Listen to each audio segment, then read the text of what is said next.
"It's over," she shouted. Not a whisper, not a tear, just a sharp, venomous scream that echoed in our hallway like a slammed prison gate. But this time, I didn't run after her. I just stood there, barefoot, still dripping from the shower, a towel around my waist, as Natalie grabbed her designer coat, knocked over a photo frame of us on our trip to Venice, and stormed out of the apartment like a hurricane in heels. And me? I didn't chase. I didn't argue. I picked up my phone and dialed one number, my attorney, David Crane. 3 days later, everything she thought was hers began collapsing like a paper castle in a storm. But let me tell you how we got here. Because if you think this is just another breakup story, you're dead wrong. It started 4 months ago. That's when Natalie stopped touching me like she used to. Not just physically, I mean with her eyes, her words, her attention. She'd sit across from me at dinner, scrolling through her phone, laughing at memes I couldn't see, talking about work dinners and late meetings with some new client named Ethan. That name began to grind at me like sandpaper on my nerves.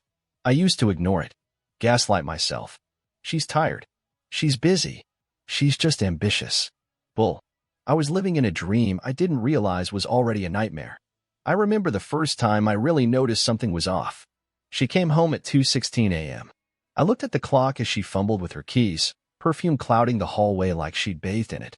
Her lipstick was half smudged, and her hair was tied differently than when she left. She claimed she got a flat tire and had to wait for roadside assistance. I believed her. I wanted to believe her. But her Uber receipt told another story. Yeah, I checked her email while she was in the shower. Don't judge me. Sometimes trust dies a slow death, and mine was already on life support. That Uber had dropped her off not from a garage, not from a restaurant, but from a private condo downtown. A name was attached to the order, Ethan M. I didn't confront her that night. Instead, I went back to the bedroom, stared at the ceiling, and let the silence bury me. Then came the Friday incident. The real switch. I'd taken the day off work to surprise her. Flowers. Breakfast. A note that said, "Let's start over." I was a fool with hope in both hands.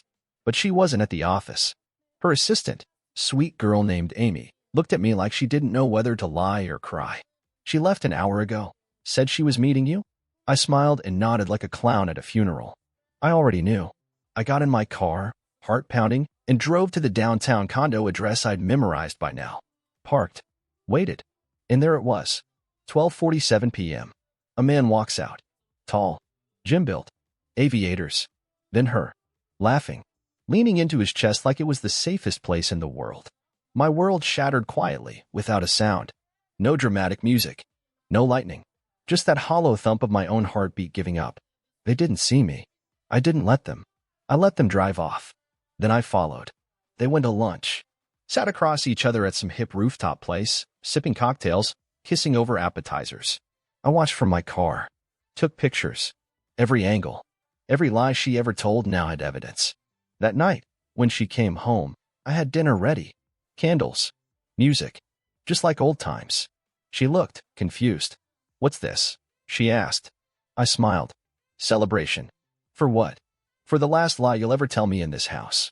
She froze. "What are you talking about?" I slid my phone across the table. Pictures. Videos. The receipt. Her face turned pale, then red, then pale again. She tried to laugh it off at first, called me insecure, paranoid, even abusive for stalking her. She said, "You must have photoshopped this." That's not me. But the nail in her coffin was the video. I had gotten out of the car. Shot a 30-second clip of them kissing goodbye. She had a hand on his neck, whispering something in his ear. Her jaw dropped. She didn't speak. Just stared. And I stood. Picked up my wine. Walked to the window. That's when she lost it. Screamed. "It's over." But again, I didn't run after her. I picked up the phone. Called David. Told him everything. I was done being the nice guy. Now, I was going to be calculated. And Natalie, she had no idea what was coming next. She didn't come home that night. Or the next. Honestly, I expected that. What I didn't expect. The voicemail she left me the second day. "Hey. Can we talk?" Her voice was breathy, forced, like someone trying to sound soft after throwing a grenade. I think we both said things we didn't mean. "I'll come by tomorrow." I didn't respond. Just forwarded the voicemail to David. Let me be clear, this wasn't revenge. This was removal. I was removing a disease from my life. A woman who once promised forever, now tangled up in designer bedsheets with someone who couldn't even spell commitment. But this next part? This is where everything started to shift. And fast. Day 3. She showed up at the apartment, still wearing that same perfume, like covering herself in lies. Tight jeans. Expensive coat. Lipstick perfect. She knocked like nothing had happened. I opened the door just wide enough for her to see the packed boxes behind me. "What's this?" she asked, eyes narrowing. "I'm moving out," I said. "I already signed the lease on a new place. You've got 5 days to remove your things before the landlord changes the locks." She laughed. Actually laughed. "You're joking." "No." Her smile cracked. "You can't just." "I can. You're not on the lease. This was my apartment before you even moved in. I paid for the deposit, the furniture, the utilities. Everything's in my name." She stepped inside like she owned the air. "So that's it? You're gonna cry and run." "I didn't cry," I said. "I called a lawyer."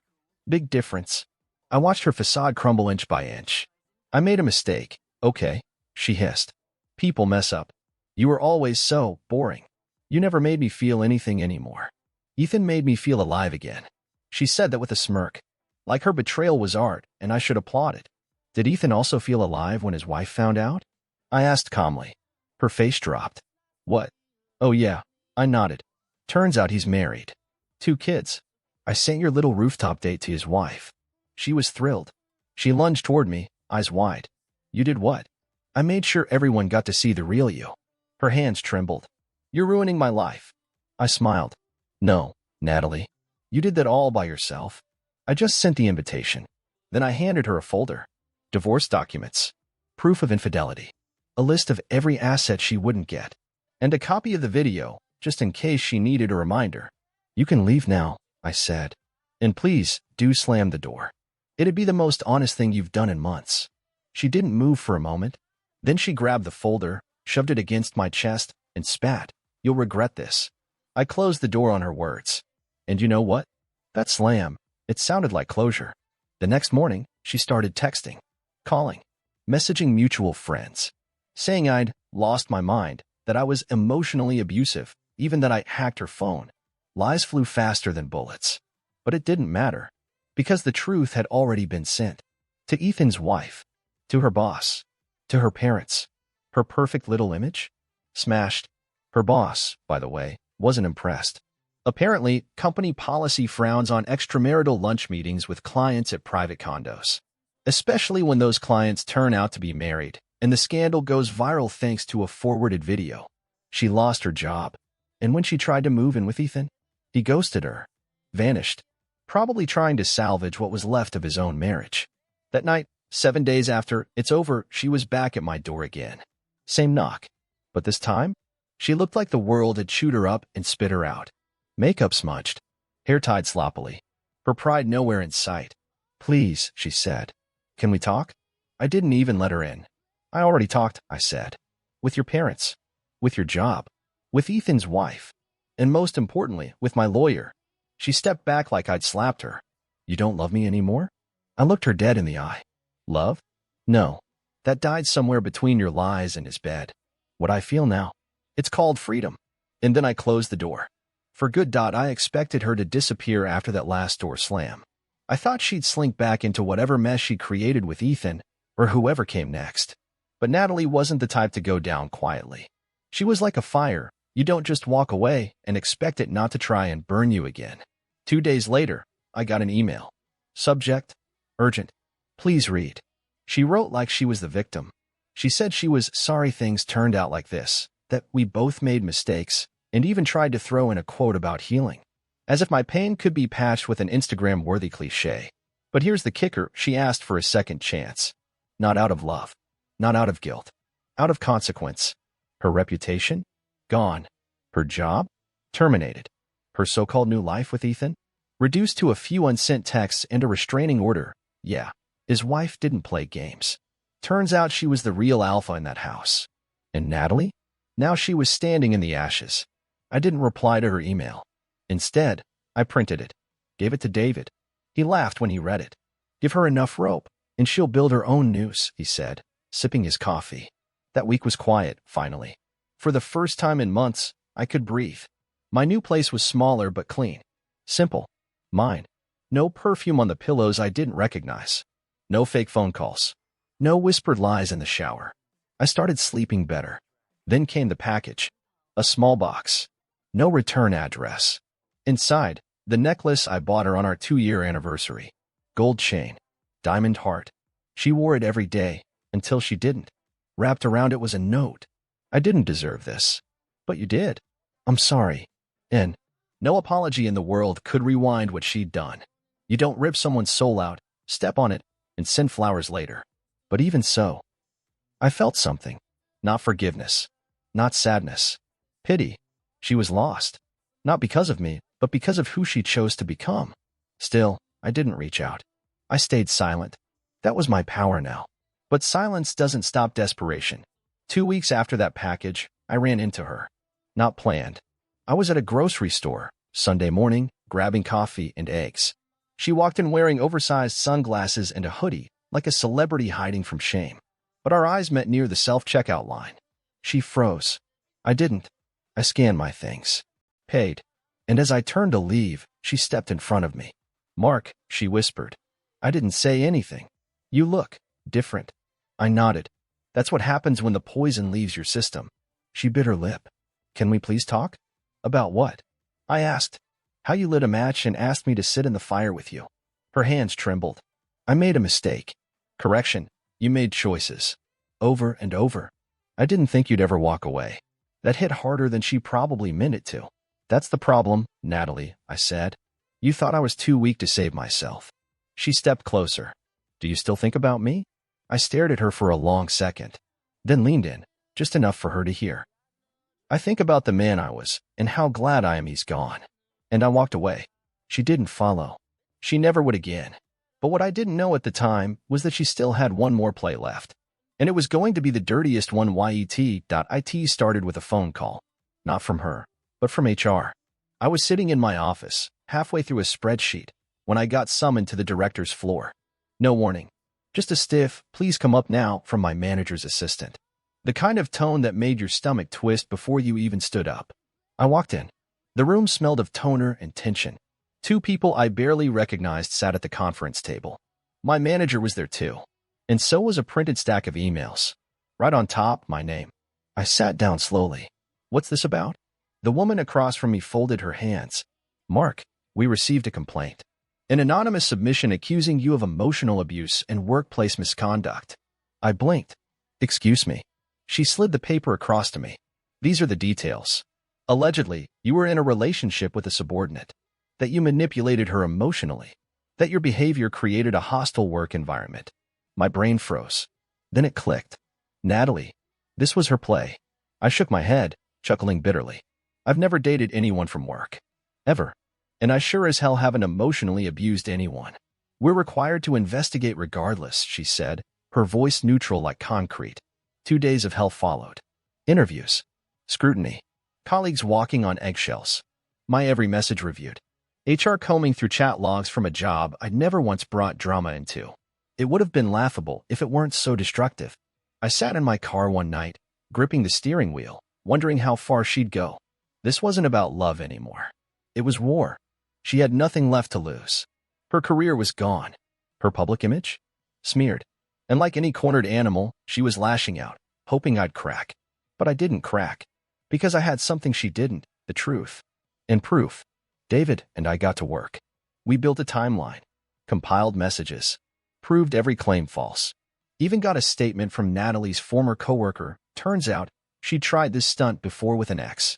A harassment accusation that fell apart under investigation. It took 10 days. But finally, I was cleared. My company issued a quiet apology. HR promised it would be expunged. My manager gave me a look that said, "I had your back."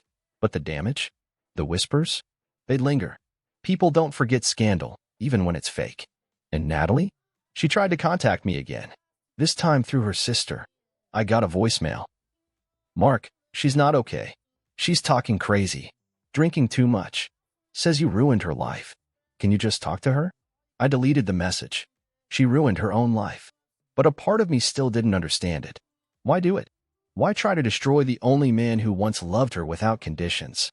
Then I remembered something she said early in our relationship. I don't lose, she'd whispered once, tipsy on champagne. I make sure they do. Back then, I thought it was playful confidence. Now, I knew it was a warning. That night, I got an alert from my credit card company. Someone had tried to use my details. 3 online orders. Electronics. Clothes. A dinner reservation in her name. It was Natalie again. Desperate. Sloppy. Borderline criminal. But I didn't even flinch. I forwarded it to David. Let him handle it. I wasn't going to play her game. I was going to finish it.by now. It wasn't about heartbreak anymore. It was about principle. Natalie wasn't just trying to ruin my life. She was trying to rewrite the narrative so that she was the victim. I'd seen it before. The fake vulnerability. The crocodile tears she turned on when her manipulation slipped through the cracks. She'd painted herself into a corner, and now she wanted to drag me down with her. But I wasn't going down. After the credit card fraud, David and I moved quickly. We gathered digital evidence, IP addresses, timestamps, geolocation tags. Her name was all over the trail. Not even subtle.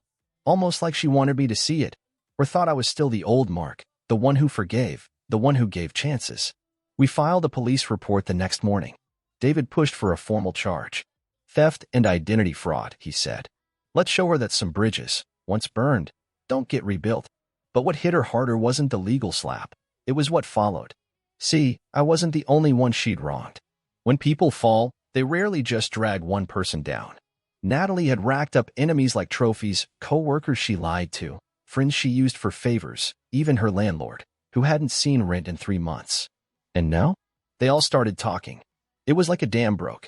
Everyone who had been quiet started sending emails, DMs, screenshots. Stories came pouring in, how she'd cheated, lied, manipulated, blackmailed.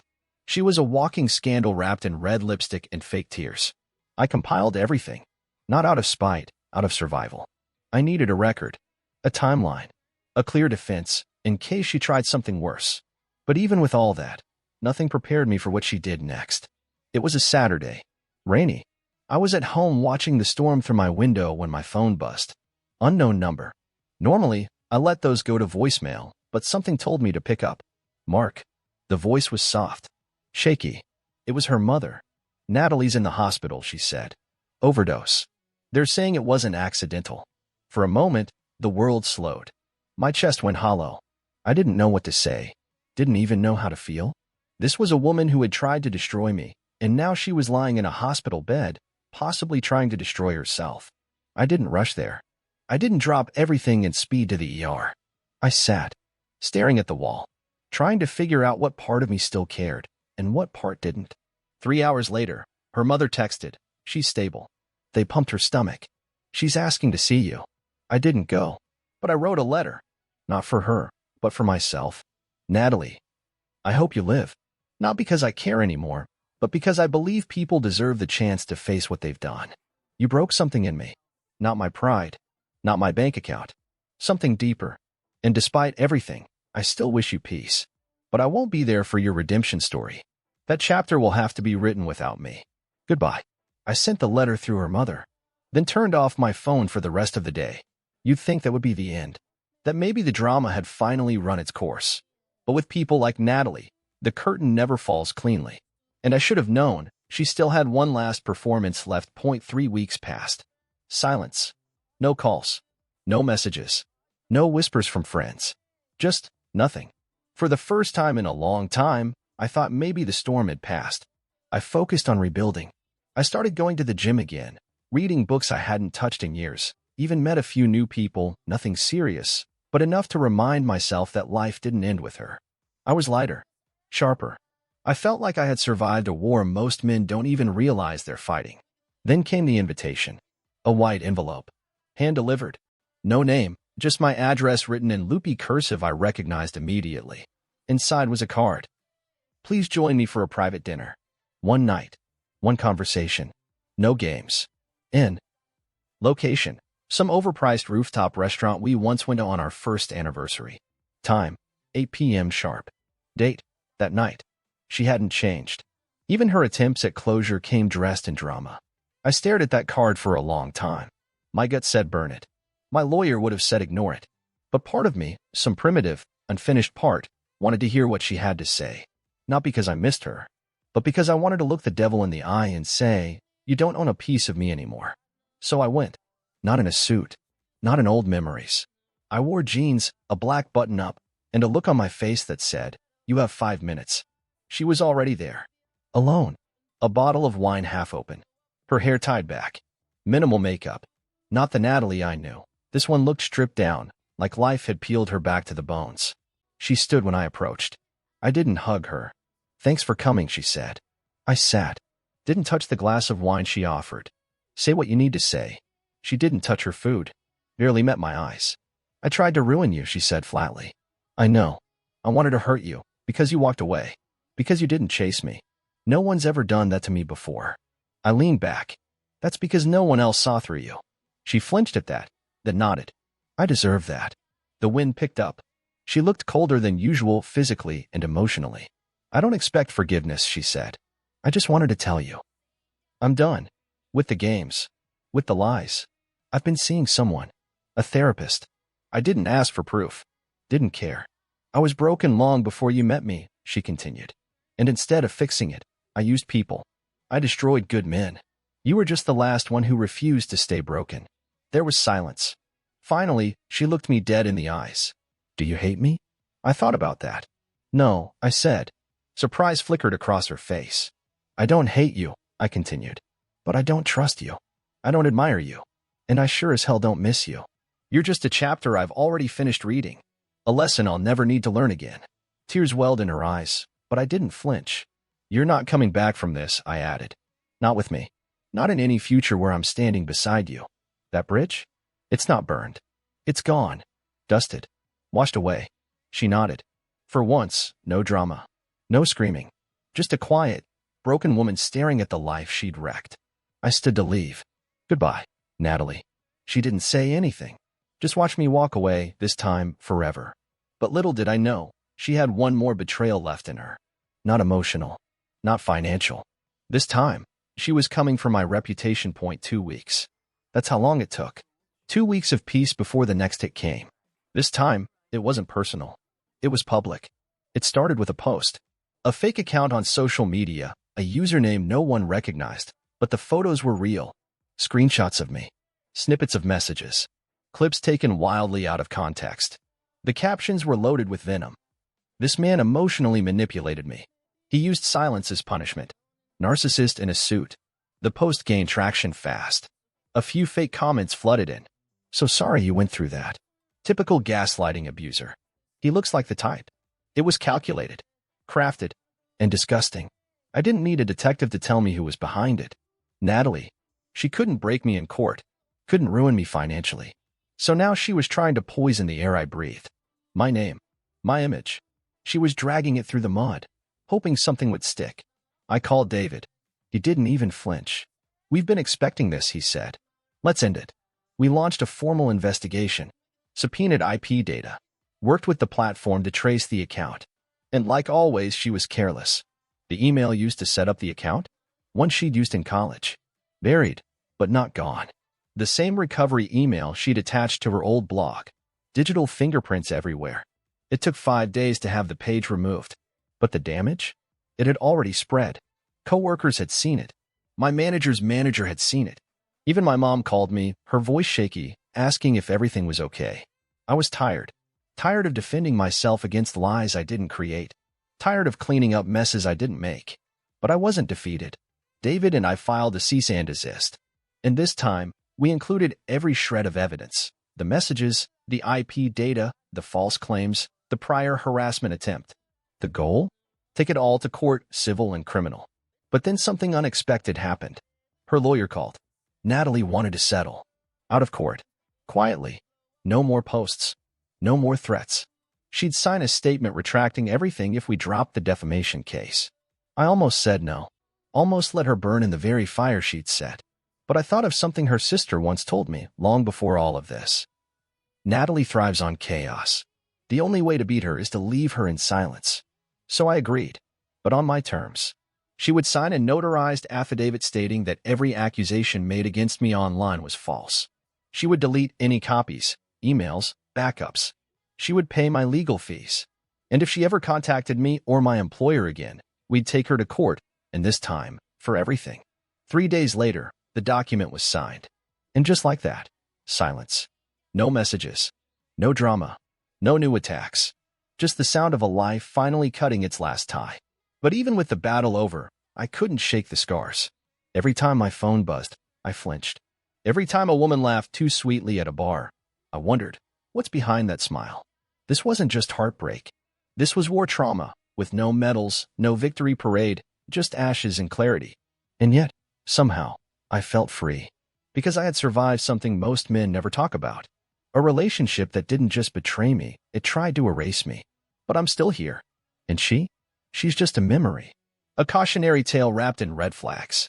But before this story ends, there's one more thing I need to share. Because the real victory didn't come from beating her in court. It came from what happened next. It was quiet the day I realized I was finally free. No thunder. No dramatic last email. No knock at the door. Just a regular Tuesday. Coffee. Laptop. Sunlight pouring through the window. For the first time in almost a year, my hands didn't shake when I opened my inbox. That's when it hit me. She wasn't in my life anymore. Not in my phone. Not in my thoughts.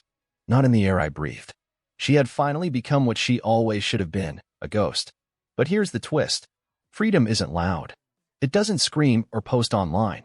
Freedom is waking up and realizing your mood doesn't depend on someone else's chaos. It's laughing at a movie and not thinking, would she have liked this? It's sitting across from someone new, someone kind, someone real, and not flinching when they smile at you like they mean it. Her absence didn't create a hole. It created space. Space for healing. Space for clarity. Space to rebuild myself from the ground up, not as the man I was with her, but as the man I'd forgotten I could be. I started writing again. Nothing major, just journaling. Letting the poison out.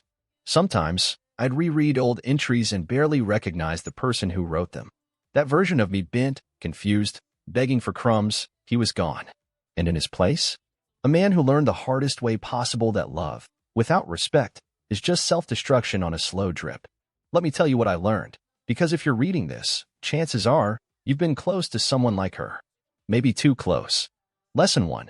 Lies don't always scream. Sometimes they smile.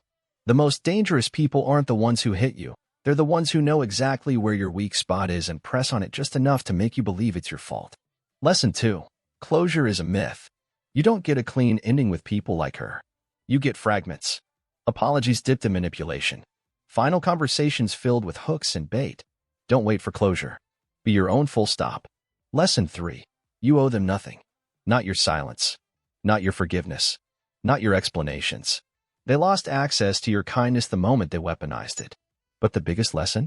Never forget your own worth, even when they try to bury it. Because that's what she did. She didn't just cheat. She tried to erase me, repaint the truth, make me question my own sanity, dignity, and identity. But I held the line. And now? Now, I'm not just healed. I'm better. Not bitter, better. Because her betrayal didn't define me. My response did. I didn't become like her. I didn't sink to her level. I rose.